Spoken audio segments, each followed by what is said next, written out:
Rodriguez doesn't have to imagine what it is like to be a member of a street gang. The comedian, who will present the docu-comedy Paul Rodriguez, on the gang front at 9 p.m. Sunday on Fox, was a gang member himself. The Mexican-born Rodriguez lived in Compton, a primarily black area south of Los Angeles and one of the sites of the Watts riots. The Compton Varrio 3rd Street Boys was like the Boy Scouts compared to the gangs today, says Rodriguez, seated on the beige couch of his hillside home in South Pasadena. "We didn't even know we were a gang. We were just a bunch of guys who would get together, have a few drinks once in a while. We'd have a fight with our high school rivals, but it was a punch in the nose, a black eye and it was over."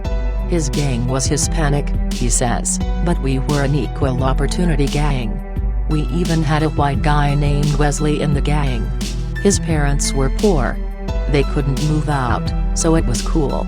What is not cool is what Rodriguez saw when he returned to the streets to interview gang members for his TV special. Rodriguez, who is best known for his stand-up comedy, his international talk show and his series A.K.A. Pablo and Grand Slam, says the experience was very disheartening. Now there's 13-year-olds carrying automatic weapons. It was nerve-wracking, very frightening. It makes me a pessimist about what's going on out there. Because there's no answers. I thought maybe I could do an hour show, maybe get some insight. I thought that me being relatively young and having been in a gang before. But there are young girls 13 and 14 who gave birth. And these gang members are the kids of those young girls. The solution?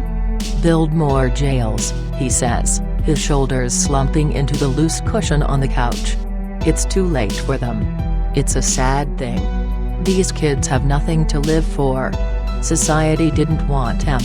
They've never known any kind of authority figure, any father, any male who tells them, "You be home at 8 o'clock." Or, "Where have you been?" Or, "Where did you get that bike?"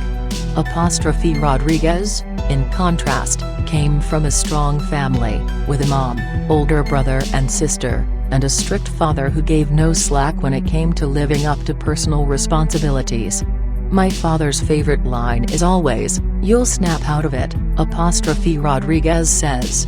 "I call my father, Dad. My series was just cancelled and I don't think I'm gonna get another one. Oh, God, it's all over for me." He goes, "Oh, snap out of it."